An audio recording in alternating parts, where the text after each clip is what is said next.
Porque nunca la profecía fue traída por voluntad humana, sino que los santos hombres de Dios hablaron siendo inspirados por el Espíritu Santo. Es en tal declaración del apóstol San Pedro la que nos motivamos para encontrarnos todos los días y buscar en oración ser reavivados por la palabra del Señor.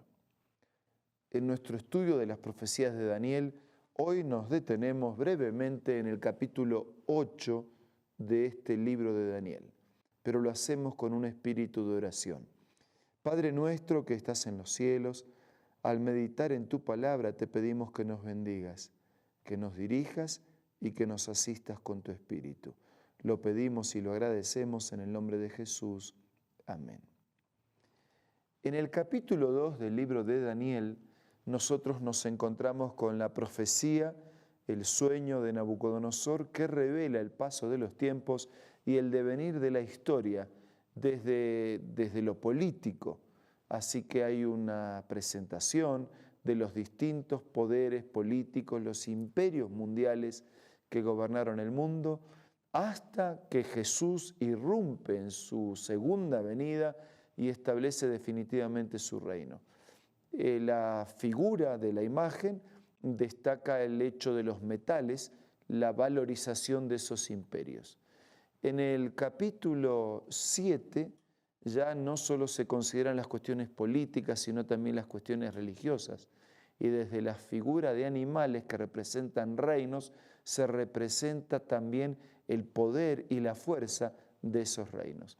En el capítulo 8 nosotros vemos como un avance más y se presenta esta misma lucha político-religiosa, pero también desde el cuadro, desde el santuario.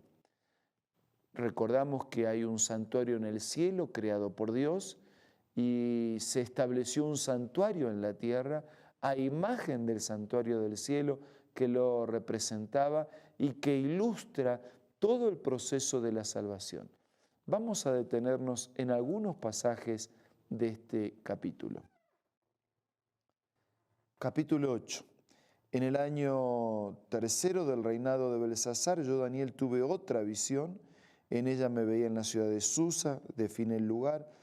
Vi ante mí un carnero con 2 cuernos.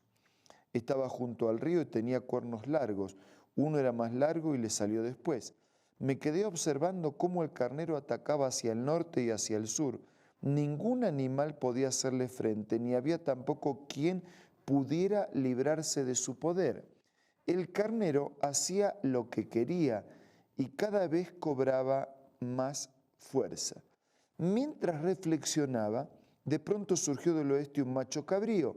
Ya no se trata de un carnero, sino de otro animal, un macho cabrío, con un cuerno enorme entre los ojos, y cruzó toda la tierra sin tocar siquiera el suelo.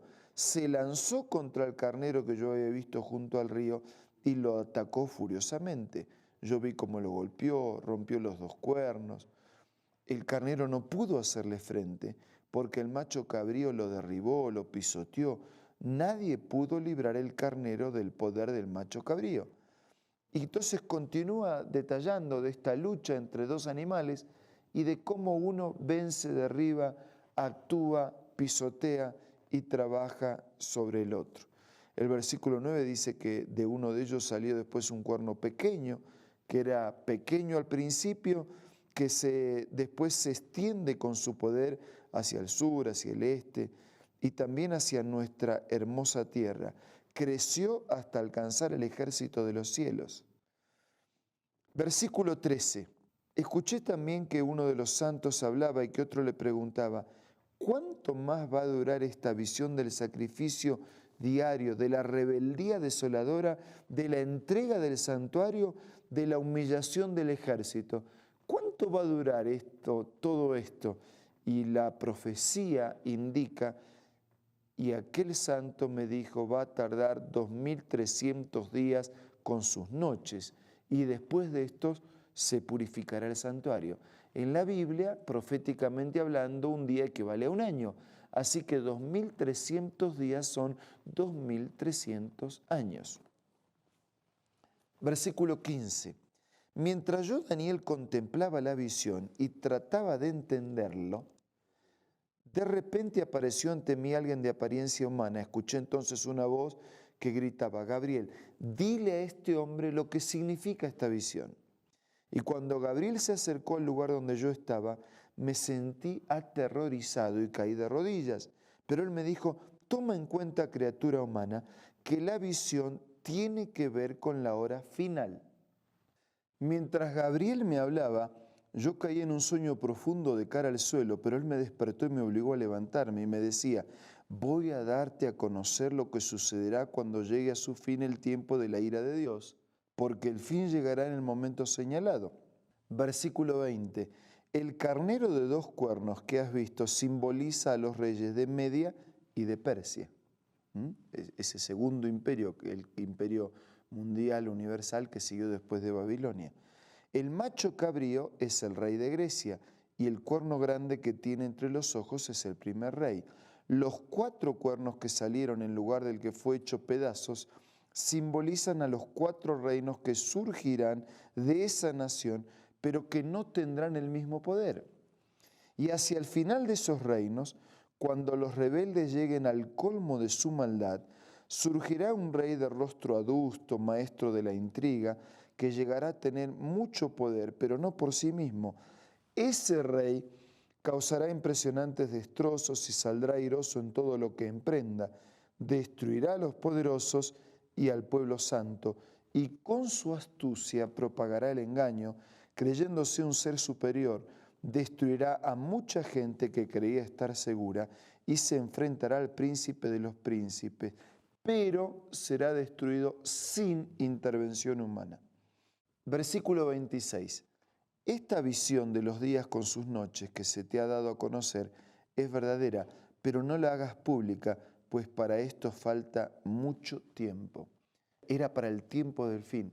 Por eso esa profecía de purificación del santuario de 2300 años llega hasta el año 1844, donde el santuario fue purificado, el santuario del cielo, que es ilustrado por el santuario de la tierra, y un enemigo que ataca el santuario, porque atacando el santuario está atacando a Dios. El versículo 27 termina y dice: yo, Daniel, quedé exhausto y durante varios días guardé cama. Después me levanté para seguir atendiendo. La visión me dejó pasmado porque no lograba comprenderla totalmente. Y en los próximos capítulos tenemos la comprensión definitiva y la continuidad. En Daniel 2 el tema se lo analiza desde el valor de los metales. En Daniel 7 desde la fuerza y poder de los animales, lo mismo que en Daniel 8. En Daniel 2, Satanás ataca a la autoridad de Dios. En Daniel 7, Satanás ataca al reino de Dios. Y en Daniel 9, Satanás ataca a la verdad de Dios. Esa verdad centralizada en el santuario, que muestra el papel de Cristo intercediendo por nosotros, de qué manera Él perdona nuestros pecados, así como en el ritual del Antiguo Testamento, los sacrificios de los corderos diariamente era un símbolo del cordero que habría de venir, pero una vez al año se purificaba el santuario. De la misma manera, cuando confesamos nuestros pecados, el Señor coloca su sangre, sus méritos en nuestro favor, y llegaría el tiempo en que el santuario sería purificado, el santuario del cielo, de la misma manera como el santuario de la tierra. ¿Por qué el enemigo está tan interesado en atacar el papel de Cristo como intercesor? Porque su muerte nos salva de todo pecado y su oficio de sumo sacerdote, intercediendo por nosotros, hace que esa muerte sea válida para todos y que podamos, refugiados en su sangre, alcanzar el perdón de nuestros pecados. Por eso el Antiguo Testamento levantaba la pregunta: y aquí está la leña, aquí está el altar, ¿dónde está el cordero? Y Juan, en el capítulo 1, cuando ve venir a Jesús, dice: he aquí el cordero que quita el pecado del mundo. Jesús es el centro del santuario. Él es el altar, Él es la ofrenda, Él es la fuente de lavamiento, Él es la mesa de proposición, Él es el pan, Él es la luz. Jesús es el centro del santuario por su muerte, por su acción purificando nuestros pecados, porque colocó su vida para que nosotros pudiéramos vivir. Por eso, amigos, en este momento, qué mejor que refugiarnos en Jesús y en su santuario para ser perdonados, fortalecidos y guiados en nuestra existencia. Ahora vamos a orar.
Señor, gracias por la muerte de Jesús, pero gracias también porque Él vive, intercede y trabaja desde el santuario para perdonarnos, para limpiarnos. Y gracias también porque un día ese santuario será definitivamente purificado, cuando el juicio concluya, cuando regreses, cuando todo sea hecho nuevo. Ayúdanos a vivir para compartir contigo la eternidad.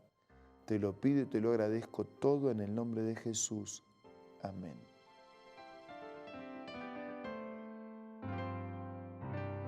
La Biblia, la palabra de Dios, es una carta donde nuestro Creador expresa su amor hacia la humanidad. Es una recopilación de textos que en un principio eran documentos separados, escritos por varias personas, todas ellas inspiradas por Dios. Primero en hebreo, arameo y griego durante un periodo muy dilatado y después reunidos para formar la Biblia cristiana. Está dividida en dos grandes secciones, el Antiguo Testamento con 39 libros y el Nuevo Testamento con 27. En la Biblia se desarrolla la historia de la salvación de Dios al hombre. En toda ella hay una línea conectora que une todo, Jesucristo. Es el personaje principal de la Biblia y el cual trae la revelación definitiva de Dios. Es considerada también el manual de nuestro fabricante. Es vital tener este ejemplar en casa y descubrir su valioso mensaje. Busca también en tu App Store o Play Store y encontrarás varias opciones. No olvides descargar también el aplicativo Reavivados por su palabra y sigue la secuencia de su lectura. La Biblia es la palabra de Dios. Muchas gracias por su compañía. Si usted quiere material adicional, porque hay cómo profundizar más y más en este capítulo y en todo el libro de Daniel, entre en contacto con nosotros. Tenemos la manera de hacerle llegar material complementario. Dios lo bendiga, tenga el mejor de los días y viva refugiado en Jesús y su santuario.